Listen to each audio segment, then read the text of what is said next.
نحمد ونصلی علی رسولہ الکریم اما بعد بسم اللہ الرحمن الرحیم۔ معزز ناظرین، آج کل سردیوں کے اس موسم میں ایک سوال بہت زیادہ کیا جا رہا ہے۔ مجھے بھی کچھ احباب نے یہ سوال پوچھا ہے، تو میں اپنی ذمہ داری محسوس کرتے ہوئے اس کا جواب عرض کرنا چاہتا ہوں کہ یہاں مسجد میں بھی لوگوں نے مجھ سے یہ پوچھا ہے، جمعے کے دن بھی پوچھا ہے، اور ویسے بھی واٹس ایپ پر اور دیگر سوشل میڈیا پر یہ سوال پوچھا جا رہا ہے ہم سے کہ اس بابت کیا کہتے ہیں کہ یہ جو آج کل گیس نہیں ہے، اور گیس جب نہیں ہوتی تو کھانا بنانا مشکل ہوتا ہے، صبح بچے اسکول جاتے ہیں، گیس ناپید ہے اور بالکل نہیں آتی، تو کیا ہم گیس کمپریسر جو گھر میں لگاتے ہیں اس کا لگانا جائز ہے یا ناجائز؟ کیونکہ حکومت اس سے روکتی ہے، اور کسی کے گھر میں اگر یہ پکڑا جائے تو جرمانہ وغیرہ بھی یہ جو ہے وہ ہے اس حوالے سے۔ تو شریعت کیا کہتی ہے؟ یہ مختلف لوگوں نے چونکہ ہمارے پاس سوال بھیجا ہے، تو اس کا جواب عرض کرتے ہوئے میں عرض کر دینا چاہتا ہوں کہ نبی رحمت صلی اللہ علیہ وآلہ وصحبہ وبارک وسلم کا فرمان ذیشان بڑا واضح ہے کہ الحلال بین والحرام بین، حلال بھی واضح ہے، حرام بھی واضح ہے، وبینہما امور مشتبہات، کچھ چیزیں ایسی ہیں جو ان دونوں کے درمیان شک میں ڈالنے والی ہیں۔ تو جو چیزیں شک میں ڈالنے والی ہیں ان سے ہمیں بچنا چاہیے۔ تو اب آپ یہ سمجھ رہے ہوں گے کہ میں یہ گیس کمپریسر لگانے سے بچنے کا درس دے رہا ہوں، تو یہ بات نہیں ہے۔ میں صرف یہ کہنا چاہتا ہوں کہ پہلی بات تو یہ ہے کہ ہر چیز پرووائڈ کرنا، وہ دہلیز تک پہنچانا، یہ ریاست کی ذمہ داری ہے۔ یعنی شہری جب اس کی قیمت ادا کر رہے ہیں تو وہ گیس ان کے گھر تک پہنچانا یہ حکومت کی ذمہ داری ہے۔ ہمارا ذاتی تجربہ بھی یہ ہے کہ کچھ علاقوں میں گیس آتی ہے، کچھ میں بالکل گیس نہیں آتی۔ اور یہ بھی سوال ہم سے ہوا کہ ہم نے ایک صاحب سے کہا کہ اجتناب کریں بچیں، انہوں نے کہا جی اگر میں نہیں لگاؤں گا تو میری پوری گلی میں تمام لوگوں نے وہ لگا رکھا ہے، اور ظاہر ہے کہ میرے گھر میں بالکل گیس نہیں آتی، اب میں کیا کروں؟ اب ایک آدمی فلیٹ میں رہتا ہے تو وہاں لکڑی کا چولہا تو وہ جلانے سے رہا، اسی طریقے سے جو مٹی کے تیل وغیرہ پر چولہے جلتے ہیں ان سے بدبو وغیرہ کا اندیشہ جو ہے وہ ہوتا ہے، اس سے لوگ بچتے ہیں۔ تو متبادل اب ظاہر سلنڈر ہے، اس کے پھٹنے کا بھی اندیشہ ہے، اور اس کے دھماکے کے نتیجے میں لوگوں کی جانوں کا ضیاع یہ ہوتا نظر آتا ہے، اور اس کے علاوہ وہ مہنگا بھی بہت ہے۔ تو اب کیا کیا جائے؟ تو صاحب گزارش یہ ہے، وہ علاقے جہاں پر بالکل گیس نہیں آتی، یا وہ گھر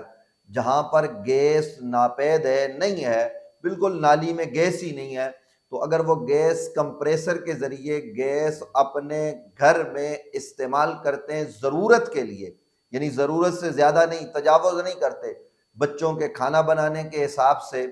تو اس حد تک میرے خیال میں کوئی کباط نہیں ہے۔ اس لیے کباط نہیں ہے کیونکہ ذمہ داری ہے حکومت کی گیس دینا۔ جب وہ پہنچا نہیں رہے اور ایک ذریعے سے آپ حاصل کر سکتے ہیں اور سب لوگوں نے لگا رکھی ہے، اور محکمہ گیس والے کسی کے خلاف کارروائی بھی نہیں کرتے، تو پھر لگانا میرے خیال میں شرعی طور پر اس کی اجازت ہے۔ کیوں؟ اس لیے کہ شریعت میں بہت ساری چیزیں تبدیل ہو جاتی ہیں، یعنی آپ بوقت ضرورت بامر مجبوری بہت سارے کام کر سکتے ہیں۔ یعنی شریعت میں جان کے بچانے کے لیے آپ کو اتنا حرام کھانے کی اجازت ہے، یعنی کوئی ایسا حرام گوشت وغیرہ کہ جس سے جان بچ سکتی ہو۔ تو ایسے حالات میں جب پاکستان میں اس وقت حالات یہ ہیں کہ مہنگائی اتنی عروج پر ہے، ایک تنخواہ دار آدمی وہ اپنے بچوں کے لیے دودھ خریدے، آٹا خریدے، اس وقت آٹا اتنا مہنگا ہے، لائنوں میں لوگ لگے ہوئے ہیں، اور وہ جناب لائن میں لگ کر مرنے کی اطلاعات تک جو ہے وہ موصول ہوئی ہیں کہ ایک صاحب مر گئے، کچھ لوگ بے ہوش ہو گئے۔ یہاں کراچی جیسے شہر میں جب وہ ٹرک آتا ہے سستے آٹے کا تو لوگ لائن لگا کے وہاں بیٹھ جاتے ہیں۔ تو جب آٹا نہیں مل رہا، جب دودھ اتنا مہنگا ہے، جب پیاز 200 250 روپے کلو مل رہا ہے، تو ایک غریب آدمی کدھر جائے؟ وہ گیس میں جو ہے وہ جا کر خریدے، وہ بجلی کے بھی اتنے مہنگے بل ادا کرے، وہ بھی نہ پہنچے، تو وہ جائے تو جائے کدھر؟ کس سمت جائے؟ اب اگر 3-4 ہزار روپے کا وہ کسی طریقے سے جو ہے وہ جمع کر کے گیس کمپریسر لے لیتا ہے اور وہ گھر میں استعمال کرتا ہے، تو ہم اگر یہ کہنا شروع کر دیں کہ جناب یہ ناجائز اور حرام ہے، تو وہ آدمی جائے تو جائے کدھر؟ خودکشی کر لے، وہ اپنے بچوں کو لے کر کہاں جائے؟ صبح اٹھ کر بچے جب ناشتہ مانگتے ہیں، گیس نہیں ہوتا تو ماں کیسے جو ہے نا وہ ان کو جو ہے نا وہ ناشتہ پرووائڈ کرے، کیسے دوپہر کا کھانا بنے؟ اس لیے پہلی تو میری اقتدار میں بیٹھے لوگوں سے ہاتھ جوڑ کر یہ گزارش اور اپیل ہے، خدا را تمہارے گھروں کے اندر تو ہر طرح کی سہولت موجود ہے، اللہ کا واسطہ ان غریبوں کا خیال کرو، کم از کم آٹا، دودھ اور اس کے ساتھ ساتھ یہ گیس اور ضرورت کی چیزیں، بجلی، یہ تو شہریوں کو دے دو، اتنا ظلم نہ کرو کہ تمہارا جو ہے نا وہ نام و نشان مٹ جائے۔ یہی قوم جب کھڑی ہو گئی تو تمہیں بچنے کا راستہ نہیں ملے گا، اس قوم کا خیال کرو، خدا را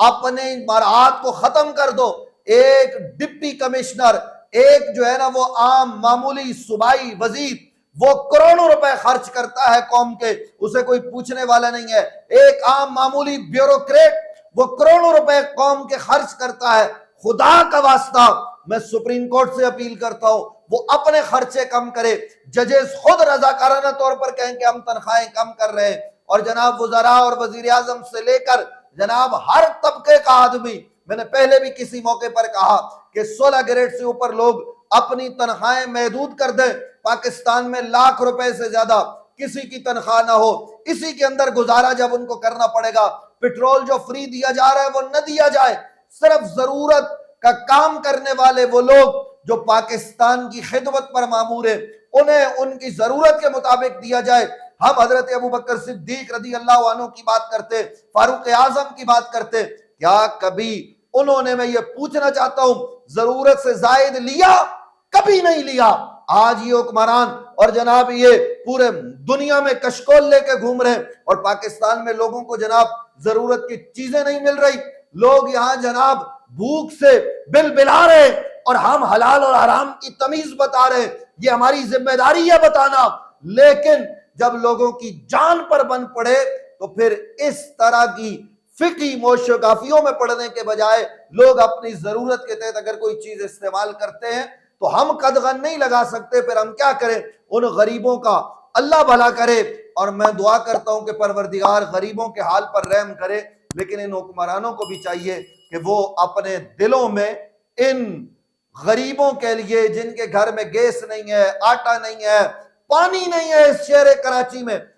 ملک کے دیگر حصوں میں بھی یہی حال ہے، کراچی میں صاحب پانی ٹینکر مافیا کے ذریعے کروڑوں روپے کمائے جاتے ہیں، اور پانی لوگ خرید کر پینے پر مجبور ہے۔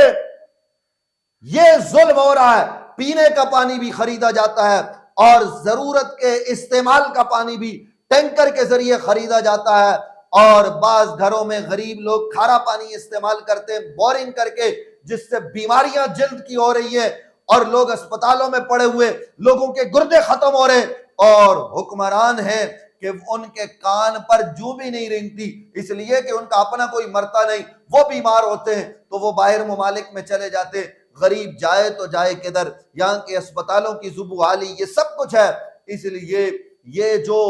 مسئلہ ہم سے پوچھا ہے قوم نے، یہ جو ہم سے طلب کیا جاتا ہے کہ آپ بتائیں، تو ہم کیا بتائیں ان حالات میں، ان نامساعد حالات میں ہم کیا کر سکتے ہیں صاحب؟ کہ گھر میں گیس بھی نہ ہو اور ہم اس کو کہیں خودکشی کر لو، یہ حرام ہے؟ تو جناب ضرورت کے لیے یہ ساری چیزیں استعمال کی جا سکتی ہے، یہ آپ کا حق ہے اور آپ اس کے بدلے قیمت دیتے ہیں، لیکن ہمیں ایک دوسرے کا حق نہیں کھانا چاہیے۔ یہ حکمران، ان سے پوچھا جائے گا، نبی علیہ السلام نے خود فرمایا ہے تم میں سے ہر آدمی نگہبان ہے، کلکم رائن وکلکم مسئول عن رعیتہ، کہ وہ اس سے زیر نگیں جو لوگ ہیں ان کے متعلق سوال کیا جائے گا۔ تو حکمرانوں، مرنا آپ نے بھی ہے، مرنا ہم نے بھی ہے، خدا را قبر میں جواب دہی کے لیے آخرت کا سوچ لیجئے کہ وہاں کیا جواب دو گے، یہی عوام وہاں گریبان پکڑے گی، اس لیے اس سے پہلے آپ اپنی آخرت سنوارنے کے لیے خدا کا واسطہ غریبوں کا خیال کیجئے، اس مملکت کا خیال کیجئے۔ یہ ملک بڑی قربانیوں کے بعد ملا ہے، اللہ تبارک و تعالی ہم تمام کو عقل سلیم عطا فرمائے۔